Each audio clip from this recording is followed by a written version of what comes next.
down onto the moment where everyone holds their breath. What happens is the bridegroom is then handed a pitcher of wine. The groom then pours wine into a ceremonial cup that will be offered to his desired bride-to-be. And it was called the cup of joy. With both hands, reverently and respectfully and fearfully, he would pass it to his bride. When the groom presents the cup, she now has the choice as to whether or not she will accept or reject this proposal for marriage.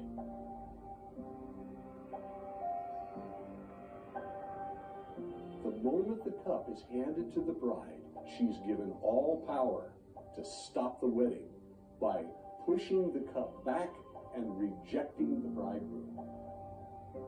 Contrary to all other wedding customs in the Middle East, the bride in the Galilean wedding possessed the final authority. She alone had the power to accept or reject the offer from the groom. The betrothal could not be completed without her willing acceptance to drink from the cup of wine.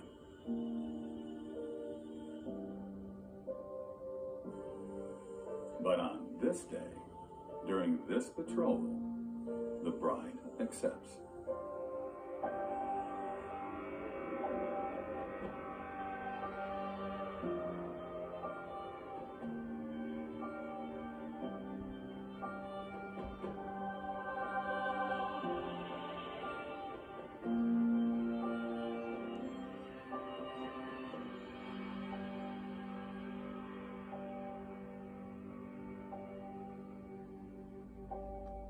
The groom will then also take and drink from the cup, solidifying the new covenant. But then he says something truly profound.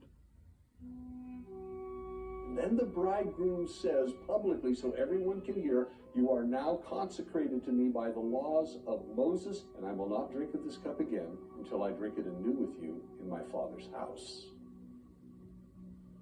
But to understand why this phrase is so profound, we must look at another act recorded later in the scriptures. During the Last Supper, Jesus offered a cup of wine to his disciples to signify a new covenant with them.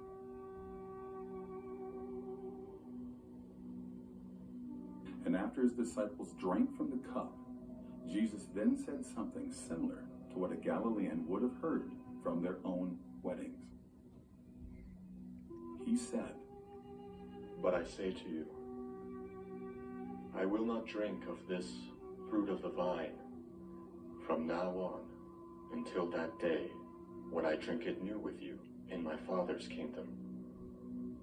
This is exactly why when he gave them the cup, he actually says, "This is the new covenant in my blood. I'm about to pour my blood." It's a promise. We're going to be together again, and we're going to mark it by drinking the wine. It's something important.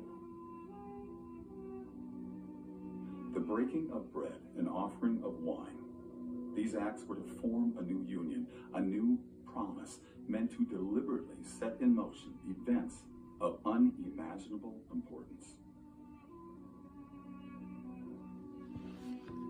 In my Arab culture, you eat from the same bread and you drink from the same cup. The thought is that that which is in you is in me. It is a common union, communion, no longer two, but one. When Jesus says that at that Last Supper, "This is my body given for you, broken for you," he's talking as a bridegroom to his bride. When he says to them, "This is the cup of my blood in the new covenant," that's how they would seal the betrothal in the ancient wedding. Well, when you think about the Galilean disciples, they understood exactly what it was saying regarding these things. They were familiar things. The illustration was entirely clear to them. When Jesus said that, his Galilean disciples at the Last Supper heard only one thing: wedding.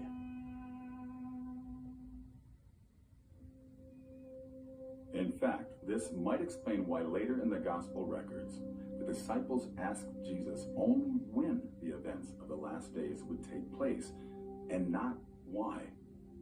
Because as Galileans, they likely had already made the connection, especially given Jesus' first recorded miracle, which took place in the town of Cana, when he turned water into wine at a Galilean wedding. And I find this most fascinating, that the first miracle Jesus ever performed was at a wedding. And that wedding had the same cultural dynamic that Jesus was describing when he was explaining to his disciples about his soon return.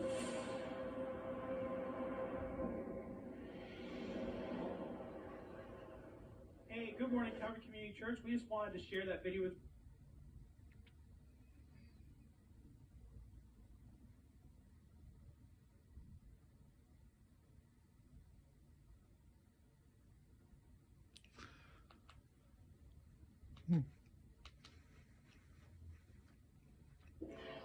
Where do we start? Venmo is now available for 13 to 17-year-olds. And that wedding had the same cultural dynamic that Jesus was describing when he was explaining to his disciples about his soon return.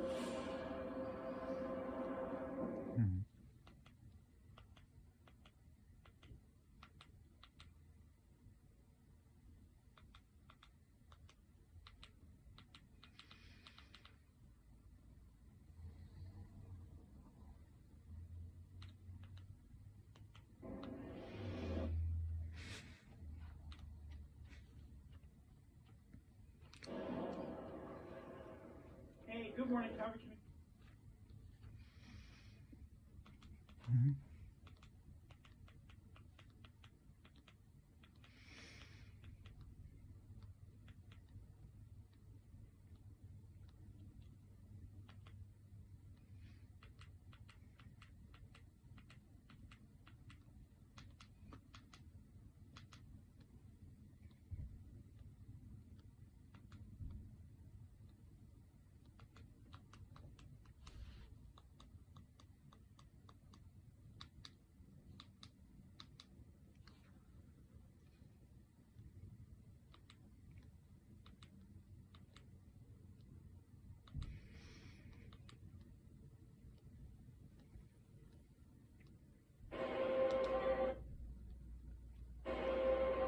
There are so many people who know about it, believer and non-believer. Oh yeah, I've heard about the rapture. Oh yeah, Jesus is supposed to come back.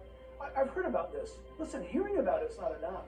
In fact, we know from Galilean experience in the first century that you not only had to be ready, you had to have enough oil, you had to get in. You had to get into that wedding. And then the door was shut. By the way, once the door was shut, it was shut.